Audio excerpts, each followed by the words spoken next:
राजा भाई,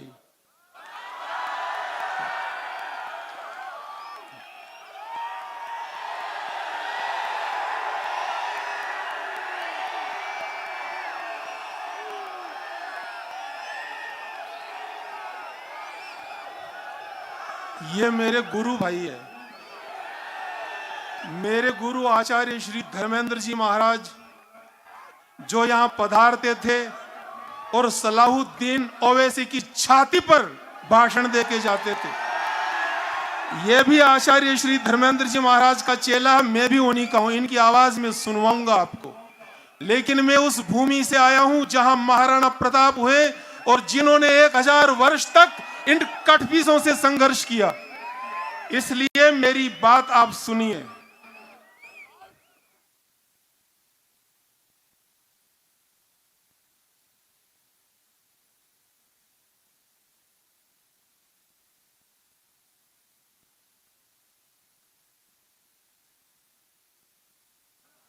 हेलो,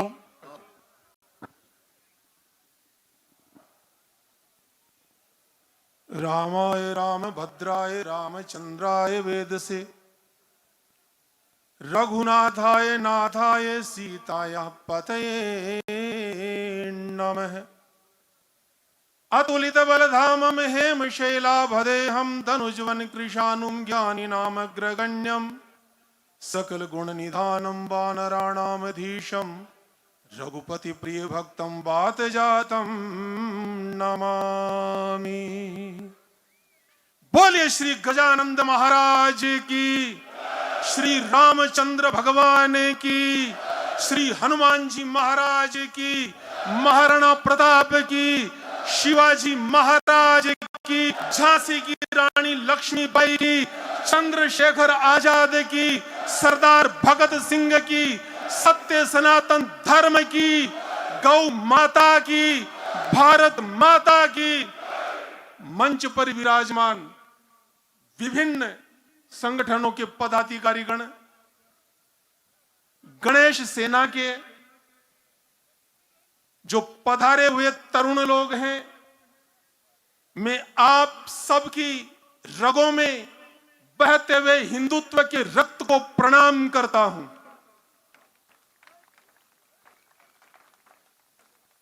लोकमान्य बाल गंगाधर तिलक के समय से जो गणेशोत्सव प्रारंभ हुआ, आज मैंने अपने नेत्रों से उस जोश को यहां पर देखा है।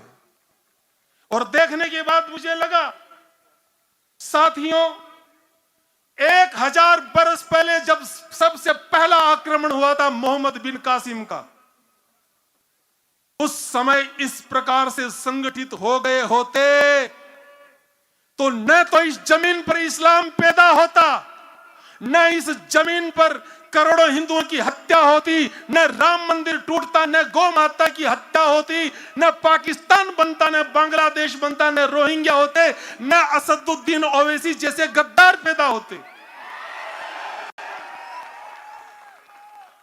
समस्या केवल बांग्लादेश और रोहिंग्या की नहीं है।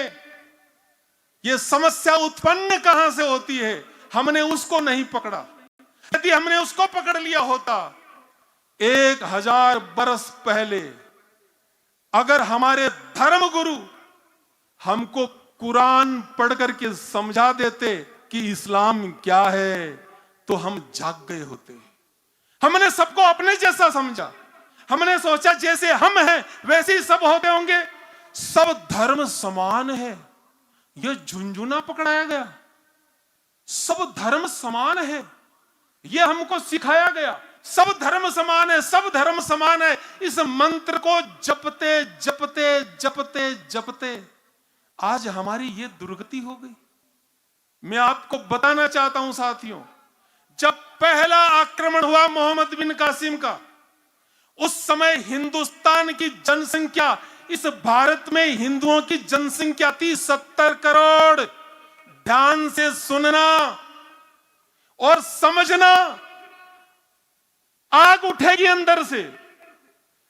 1000 वर्ष पहले इस देश में भारत के हिंदुओं की जनसंख्या थी 70 करोड़ 1000 वर्ष पहले, और वहां से गुलामी का दौर शुरू हुआ।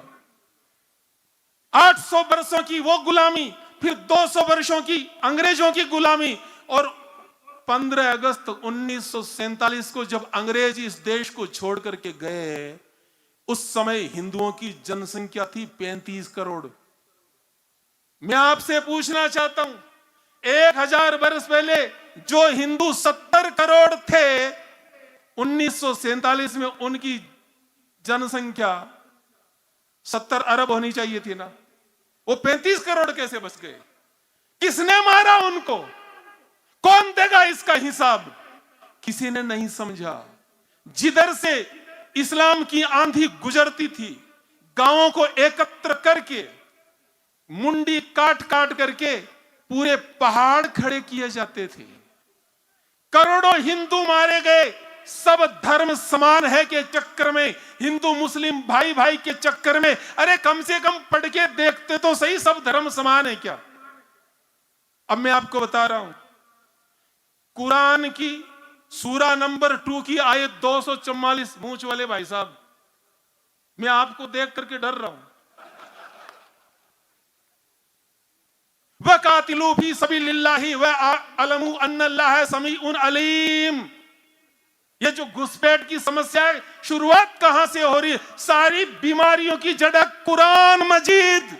और जब तक ये किताब रहेगी, इस दुनिया में, इस धरती पर शांति हो ही नहीं सकती। और उस किताब को पढ़ाने के लिए मदरसों में भारत सरकार पैसा देती है, करोड़ों रुपए। क्या कहा गया? वकातिलू फी सबीलिल्लाहि व अलमू अन्नल्लाह समीउन अलीम। सीधा आदेश दिया गया है, ए मुसलमानों, खुदा की राह में जिहाद करो। किससे जिहाद करो? बोले काफिरों से। काफिर कौन? जो इस्लाम को ना माने, वो सब काफिर। उनसे जंग करो। और जहां दिखे, सूरा 9 की आयत नंबर 71 में तो सीधा लिख दिया, जैसे ही रमजान खत्म हो तो जहां भी काफिर दिखे सीधा मार दो। क्यों मार दो भाई? हमें क्या बिगाड़ा? बोले तुम मुसलमान नहीं हो। अरे तो कुछ बचने का तरीका तो होगा। बोले 2 ही तरीके हैं, या तो तुम मुसलमान बन जाओ या फिर हम तुम्हारी गर्दन काटेंगे। और ये करते आ रहे 1400 वर्षों से। करोड़ों हिंदुओं को उन्होंने मारा। और मां बहनों की जिस प्रकार से मंडियां लगा लगा करके इन्होंने बेचा। आप कभी अफगानिस्तान में हिंदू कुश पर्वत है, हिंदू कुश यानी जहां हिंदुओं को काटा गया, ऐसी कौन सी जगह है? आप कहेंगे जी पुरानी बातों को याद मत कीजिए, तो उस जमाने की बातें। मैं कहता हूं अनवरत रूप से जब से ये कौम पैदा हुई, तब से लेकर आज तक एक भी दिन ऐसा नहीं जाता इस देश में जिस दिन वो किसी हिंदू को, बेगुनाह हिंदू को नहीं मारते हो, जिस दिन वो किसी गाय को न काटते हो, जिस दिन वो किसी हिंदू बहन बेटी को लव जिहाद में न फंसाते हो। ऐसा एक दिन नहीं जाता। अरे बंद ही नहीं हुआ वो सिलसिला। वो सिलसिला बंद कब होगा? अभी आपने फरमाया बांग्लादेश, रोहिंग्या। समस्या इतनी सी नहीं है। हिंदुस्तान की गली गली में जहां मुसलमान रहता है वहीं पाकिस्तान है, वहीं बांग्लादेश है, वहीं रोहिंग्या है। और ये जिस भूमि पर आप बैठे हो, इस भूमि पर ये तो पाकिस्तान में मिलने वाले थे। वो तो भला हो सरदार वल्लभ भाई पटेल का कि कान पकड़ करके जमीन पर रगड़ दिया। और वो जो नमूना मिलना चाहता था पाकिस्तान से, वो भी यहां से भाग गया पाकिस्तान, सब कुछ छोड़ छाड़ करके। शुरुआत कहां से होती है? बांग्लादेशी और रोहिंग्या आते कहां से है? उनको बुलाया जाता है, आमंत्रित किया जाता है। राजनीतिक पार्टियों को उनके वोट चाहिए होते। मैंने आज अखबार में एक चीज पढ़ी, आपकी जो ये समारोह हो रहा, इसी की न्यूज थी। उसमें लिखा गया था कि यहां के गरीब मुसलमान भी बांग्लादेशियों से परेशान है। इससे बड़ा झूठ दुनिया में कोई हो नहीं सकता। मैं कहता हूं उतना ही झूठ है। हिंदू मुस्लिम भाईचारे की बातें जितनी झूठ है, सब धर्म समान है जितना झूठ है, उतना ही झूठ ये है। जैसे कोई बांग्लादेशी, जैसे कोई रोहिंग्या आता है, वो सीधा मस्जिद में जाता है, वहां उनकी एंट्री होती है, वहां उनको संरक्षण मिलता है, राजनीतिक पार्टियां संरक्षण देती है, फिर उनके नकली आधार कार्ड बनते हैं, फिर उनके वोटर कार्ड बनते हैं। वो बांग्लादेश के भी नागरिक है, वो यहाँ के भी नागरिक है। केवल इन सुअरों की संख्या बढ़ाने के लिए, वोटरों की संख्या बढ़ाने के लिए ये खेल खेला जा रहा। इलाज क्या है? मैं इलाज बता रहा हूं आपको। हमारी समस्या यह है कि हमको जैसे भी कोई समस्या खड़ी होती है, हम प्रशासन की ओर देखते हैं। प्रशासन ऐसा करे, प्रशासन गोहत्या बंद करे, प्रशासन लव जिहाद के ऊपर कानून बनाए। मैं आपसे कहना चाहता हूं, जब पाकिस्तान अलग हुआ उस समय 40 लाख हिंदुओं की इन्होंने हत्या की और पाकिस्तान और बांग्लादेश बना। आंखों में खून नहीं उतरता क्या? और किस प्रकार के अन्याय और अत्याचार किए। और अगर आपको समझना हो इस्लाम क्या है, बांग्लादेश में जो कुछ हो रहा साथियों, यही इस्लाम है और ये सब कुछ लिखा गया है।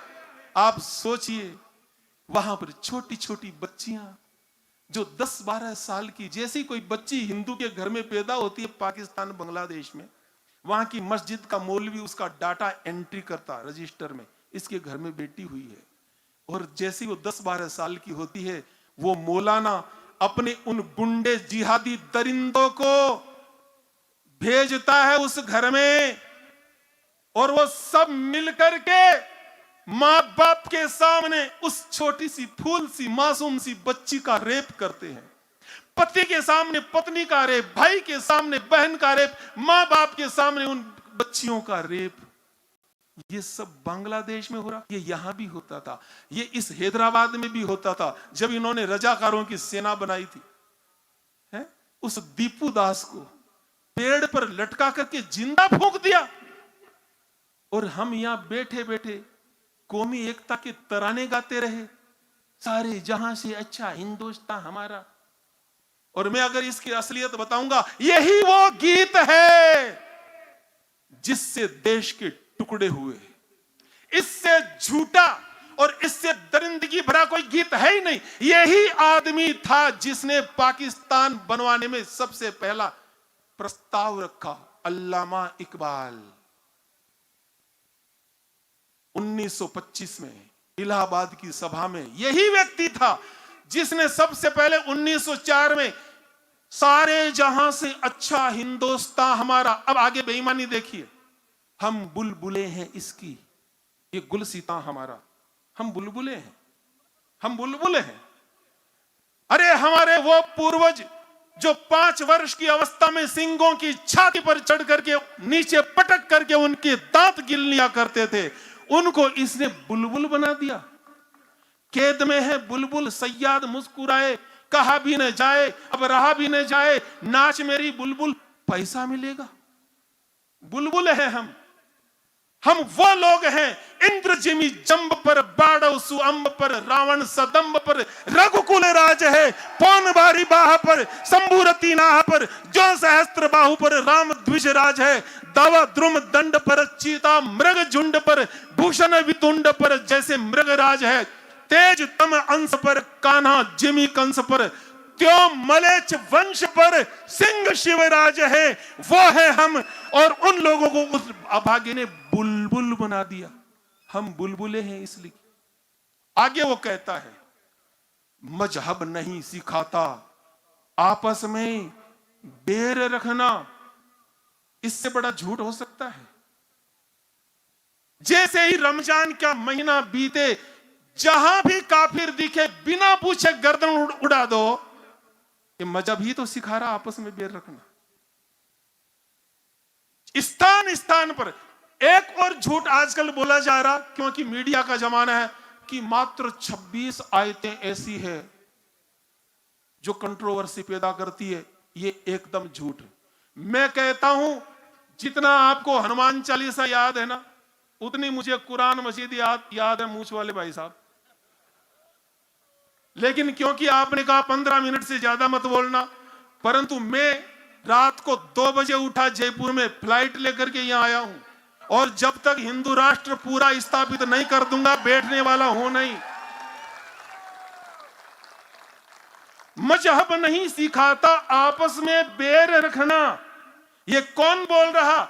अल्लामा इकबाल। अब बेईमानी देखिए, यही आदमी जब पाकिस्तान का प्रस्ताव रखता है मुस्लिम लीग की सभा में, तो ये क्या गाता है? चीनो अरब हमारा, हिंदुस्तान हमारा, मुस्लिम है हम वतन है, सारा जहां हमारा। तुम्हारे बाप का राज है। न तो इस देश में मोहम्मद पैदा हुआ, न इस देश में ईसा मसीह पैदा हुए। ये लफंगे घुसपैठिए बन करके आए थे, और इस मजहब की शुरुआत ही घुसपैठ से हुई। घुसपैठ समस्या ना, कहां से सीखा? कुरान मजीद की सूरा नंबर 4 की आयत नंबर 71 में वो कहते हैं, या अय्युहल्लजीन आमनु खुजू हिज्रकुम फनफिरू स्वातिन अविन फिरू जमिया। अब हिंदी अर्थ सुनिए। वहां मोहम्मद कहता है, ए मुसलमानों, इकट्ठे होकर के कूच करो, अकेले नहीं, क्योंकि अकेले तो तुम्हारी कोई मुंडी मरोड़ देगा। इकट्ठे होकर के हथियार लेकर के बाहर निकलो और जिहाद करो। तो ये जो घुसपैठ करते हैं, यहां तीर्थ यात्रा करने के लिए, पंचर निकालने के लिए नहीं आते हैं, जिहाद के लिए आते हैं। और जहां कहीं पर भी ये लोग गए, उन्होंने वहां की जनता को समाप्त किया। किसी जमाने में 4000 मुसलमानों को शरण दी गई थी पर्सिया में। उनको भी भूत सवार था भाईचारे का। मात्र 4000 मुसलमानों को उन्होंने शरण दे दी थी। हुआ क्या? थोड़े दिन में धीरे धीरे सारे पारसियों को खत्म किया। जो जिंदा बचे हुए थे वो बेचारे प्राण बचा करके हिंदुस्तान में दौड़ करके आए, और आज उस देश का नाम हो गया ईरान। 50 देश इन लोगों ने बनाए, हाथ जोड़ करके नहीं बनाए, समाज सेवा करके नहीं बनाए, वृक्षारोपण करके नहीं बनाए, भंडारे चला करके नहीं बनाए, हराम खोरी से बनाए। जहां भी गए खून की नदियां बहाते हुए गए। और आप कहते हो भाईचारा। अरे तुम्हें भाईचारे का ही शौक है तो जाट राजपूत भाई भाई क्यों नहीं, ब्राह्मण बनिया भाई भाई क्यों नहीं? हमें भाईचारा करना है तो हम केवल हिंदू हिंदू भाई भाई। मैं आपको बताना चाहता हूं साथियों, मोदी जी कानून बनाए, बांग्लादेशियों को निकाले, ऐसा कभी होने वाला नहीं है।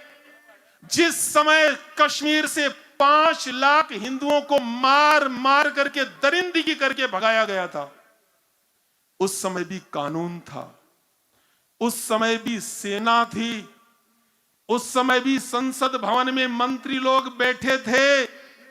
एक भी बचाने के लिए गया? कोई नहीं गया ना। आज भी कानून है, आज भी पुलिस है, आज भी सीआरपीएफ है, मिलिट्री है, सब कुछ है। मैं आपसे पूछता हूं, जिस दिन इन दरिंदों की जमात तुम्हारे घर के सामने आकर के खड़ी होगी, अपने आप को कैसे बचाओगे? क्या करोगे? उस समय आप वहां पर हिंदू मुस्लिम भाई भाई के नारे लगाओगे? कैसे बचाओगे जब आपकी आंखों के सामने दरिंदे बच्चों की गर्दन काटेंगे? अरे गुरु गोविंद सिंह के 2 छोटे छोटे मासूम से बच्चों को दीवार में चुन दिया, जिंदा फूंक देना। मैं आपको कितना सुनाऊं, आप लोगों का मन खराब हो जाएगा। साथियों, बांग्लादेशी, रोहिंग्या, इनको भगाने का एक ही तरीका है। जहां कहीं भी कोई बांग्लादेशी मुसलमान दिखे, जहां कहीं भी कोई रोहिंग्या मुसलमान दिखे, गर्दन पकड़ करके जमीन पर पटक करके मुंडी मरोड़ना शुरू करो। एक की मरोड़ोगे सारे भाग जाएंगे, और कोई तरीका नहीं है। जिस समय आपके ऊपर आक्रमण होंगे उस समय कोई बचाने नहीं आएगा। आप लोग कहेंगे, महाराज ये कैसी बातें कर रहे हो संत होकर के। साथियों, मैं भी आपको बहुत अच्छे अच्छे भजन सुना सकता था, मैं भी बहुत प्यार भरे प्रवचन कर सकता था। इस शहर में कितनी बार कथा सुनाने आया हूं, लेकिन जब याद आती है वो 12,000 महिलाओं ने चित्तौड़गढ़ में जोहर किया, जिंदा चल गई। क्यों चल गई? अरे हमारी एक अंगुली अगर तवे को छू जाए ना, माचिस की दिया सलाई को छू जाए ना, हमारी क्या हालत होती है। तो जो महिलाएं जिंदा अपने आप को जला लिया, वो जब याद आती है खून खोलता है। और साथियों ध्यान रखना, जो जाति, जो समाज, जो कौम अपने ऊपर हुए अत्याचारों का बदला नहीं लेता है, वो जाति, वो समाज जल्दी समाप्त हो जाता है। हमने आज तक अपने ऊपर हुए अत्याचारों का कभी बदला लिया ही नहीं, हमने मुंह तोड़ जवाब दिया ही नहीं। और जब जब दिया उसके परिणाम में आपको बताना चाहता हूं। जब पहला मोहम्मद बिन कासिम आया, पहली बार हिंदुओं को पता चला कि इतने नीच लोग भी दुनिया में होते हैं कि रात को सोते समय आक्रमण करके मारा और महिलाओं को उठाकर ले गए। चित्तौड़गढ़ से बप्पा रावल खड़े हुए, जो नमूना कहता कि हम बुलबुले हैं इसकी। मैं बताना चाहता हूं, बप्पा रावल चित्तौड़गढ़ से निकले और इन दरिंदों का, इन कटपीसों का पीछा किया। जहां भी दिखे उनको काटते गए, काटते काटते ईरान तक जाकर उन्होंने अपनी सत्ता स्थापित की। और आज जहां रावलपिंडी, वहां उन्होंने अपनी सेना की छावनी बनाई। 32 शहजादियों से उन्होंने शादी की। अपने प्राण बचाने के लिए इन कटपीसों ने अपनी शहजादियां प्रदान की। और परिणाम क्या निकला? उन्होंने बदला लिया। तो 500 वर्षों तक किसी मुसलमान की औकात नहीं हुई हिंदुस्तान में वापस आने की। मोहम्मद गोरी आया, मोहम्मद गजनवी आया, यहां तक ठीक था। लेकिन महमूद गजनवी का भांजा था सालार मसूद। आगे गायों को ये रखते थे, क्योंकि इतनी हिम्मत तो है नहीं। ये जब भी वार करते हैं छिपके करते हैं, कमजोर पे करते हैं। लाओ मेरे को दे दो आप, मैं हिंदू राष्ट्र पूरा स्थापित करके उतरूंगा नीचे।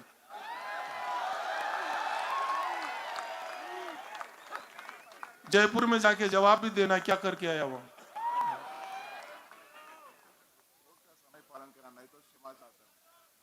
कोर्ट हमारे लिए है, उनके लिए कोर्ट नहीं। लव जिहाद के ऊपर, लव जिहाद रोकने को कोर्ट नहीं, गौ हत्या रोकने को कोर्ट नहीं, हिंदुओं की हत्या रोकने को कोई कोर्ट नहीं। और हम सच्चाई बोलते तो कोर्ट नहीं मानेंगे। साथियों, एक ही उपाय है, संगठित होना पड़ेगा। संगठित और है हम दो हमारे दो, इस बीमारी से बाहर निकलिए। और वो नमूने कहते हैं हम 5 हमारे 25। अधिक से अधिक संतान को जन्म देना है। अरे हमें तो अपना कैरियर बनाना है, हम उनको कैसे बड़ा करेंगे? बड़ा करने का काम भगवान करते हैं। 84 लाख योनियों में भटकने के बाद ये मानव तन मिलता है। किसी भटकते हुए प्राणी, किसी आत्मा को मनुष्य जन्म दे देना, इससे बड़ा कोई पुण्य नहीं होता। जीत उसकी होती है जिसकी संख्या होती है। और अपनी संतान को शेर बनाओ, अपनी लड़कियों को झांसी की रानी बनाओ। बच्चों को बचपन में ट्विंकल ट्विंकल लिटिल स्टार ना सिखाओ, उनको फायरिंग सिखाओ, तलवारबाजी सिखाओ। अपनी लड़कियों को डांस क्लासेज में मत भेजो, मार्शल आर्ट में भेजो। और मैं कहता हूं, अगर आपके पास में टाइम हो, शिविर लगाइए, आरएसएस की शाखा में भेजिए, बजरंग दल के स्वयं सेवकों के साथ भेजिए, उनके ट्रेनिंग सेंटरों में भेजिए। आज संकल्प लेकर के जाइए यहां से। अपनी जिंदगी में किसी भी मुसलमान से कोई संबंध नहीं रखेंगे। वो भी तो यही कहते हैं ना, कुरान मजीद में उनको यही आज्ञा दी है ना, कभी किसी काफिर को दोस्त मत बनाना। यह लिखा गया है। और आगे लिखा गया, इतनी खतरनाक बात लिखी गई है, ए मुसलमानों, अगर तुम्हारा कोई भाई, तुम्हारी बहन, तुम्हारे माता पिता भी अगर इस्लाम छोड़कर काफिर बन जाए तो उनसे भी संबंध तोड़ लो, यह सीख दी गई है कुरान मजीद में। तो मैं कहता हूं, अगर इनको तोड़ना है, इनको निचोड़ना है, किसी मुसलमान को कभी कोई संबंध ना रखें। अगर रखोगे, अगर आप उससे सब्जी खरीदोगे तो वो मूत करके थूक करके देगा। कोई इंजीनियर है तो अपने ढंग से मारेगा, कोई डॉक्टर है तो उल्टी सीधी दवाई देगा। कई लोग कहते हैं शिक्षा का बड़ा अभाव है इन लोगों में, इसलिए ऐसा करते हैं। यह सबसे बड़ा झूठ। ये जितने बड़े बड़े आतंकवादी है सब के सब पढ़े लिखे हैं। जो कमजोर अनपढ़ मुसलमान है वो फिर भी ठीक है, और जो जितना पढ़ा लिखा वो उतना ही निकृष्ट है। इसलिए इन दरिंदों से कोई संबंध नहीं रखना। जब तक हिंदू समाज आपकी तरह संगठित होकर के मुंह तोड़ जवाब नहीं देगा, ईंट का जवाब पत्थर से, डंडे का जवाब तलवार से, भाले का जवाब पिस्टल रिवाल्वर से जब तक नहीं देना शुरू करोगे, तब तक ये हिंदू समाज बचने वाला नहीं है। अब बताइए, मैंने कुछ गलत कहा? मूंछ वाले भाई साहब, मैं बैठ जाऊं या रुकूं? अब बात करो इनसे, बुलाओ उस कोर्ट को।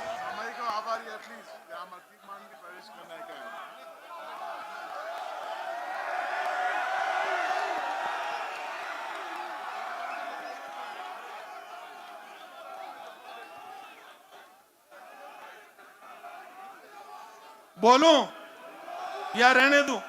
आप क्या बोल रहे हो?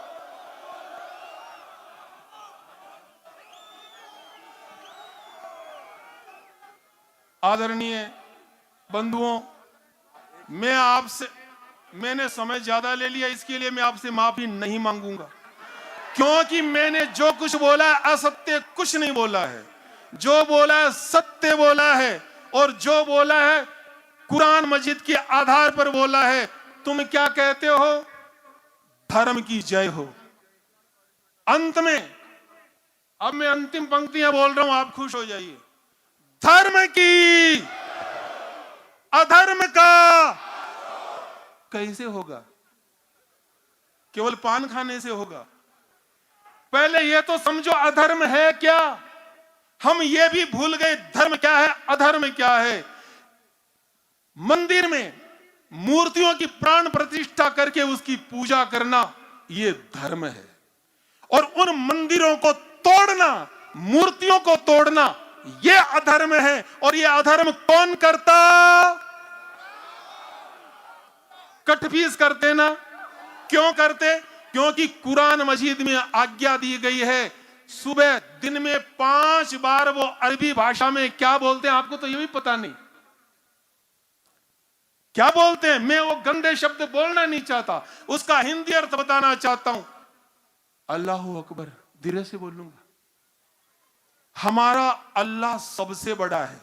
मतलब तुम्हारे राम जी, कृष्ण जी, हनुमान जी ये कुछ भी नहीं है, तुम्हारे बाप का राज है। असद अल्लाह ला इलाहा मोहम्मदुर रसूलुल्लाह। फिर आगे वो नमूने कहते हैं, हमारे अल्लाह के सिवा कोई पूजनीय नहीं है। हमारी भूमि पर रहते हो, हमारा खाते हो, अरे हम तुम्हें हज की सब्सिडी का पैसा देते हैं, हमारे बिना, अरे हमारे सहयोग के बिना तुम आज तक अपने पजामे की और कुर्ते की साइज तय नहीं कर पाए। हमारी गाड़ियों के पंचर निकाल करके अपना जीवन जीते हो नमूनों, और तुम सिखाओगे कि पूजनीय कौन है और कौन नहीं है। तो धर्म क्या है, अधर्म क्या है? हमारे यहां कहा जाता गौ माता की जय, गाय हमारी माता है। और वो क्या कहते हैं? गाय को काट करके खाएंगे। आज्ञा दी गई है कुरान में कि जितने भी मैंने चौपाए जानवर बनाए मुसलमानों, तुम्हारे काट कर खाने के लिए बनाए। हमारा हिंदू धर्म क्या कहते हैं? मातृवत परदारेशु पर द्रव्येशु लोष्टवत जननी सम जानहि पर नारी, यह हिंदू धर्म कहता है। पर स्त्री को अपनी मां के समान मानना केवल हिंदू धर्म के ग्रंथ कहते हैं। और उनकी किताब क्या कहती है? वहां पर लिखा है कि ए मुसलमानों, जितने भी काफिरों की औरतें मैंने बनाई है वो केवल मुसलमानों के मजे लेने के लिए बनाई है। तुम्हारा उन पर अधिकार है, तुम्हारा हक है, तुम उन्हें लूटो, तुम उन्हें मन मर्जी से उपयोग में लो, वो गनीमत का माल है, वो तुम्हारे बिल्कुल पवित्र है। जहां पर बलात्कार को पवित्र बताया गया हो, ये धर्म है या अधर्म है?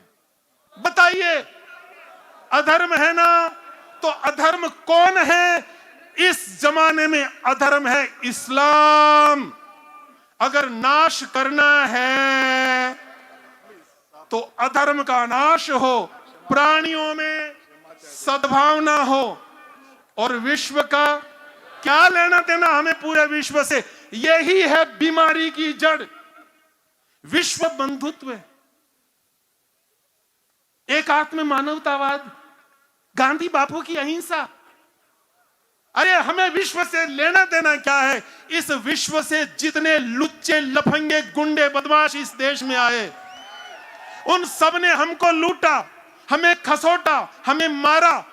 अगर कल्याण करना है तो केवल हिंदू का कल्याण की बात करो, बाकी सब भूल जाओ।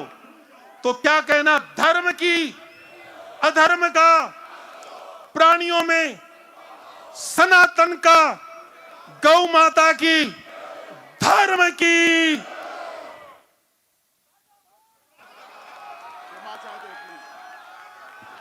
మనం ఏ ఆశయం కోసం వచ్చామో, మనం ఏదైతే సంకల్పం తీసుకొని వచ్చామో, ఈ దినపత్రికలకు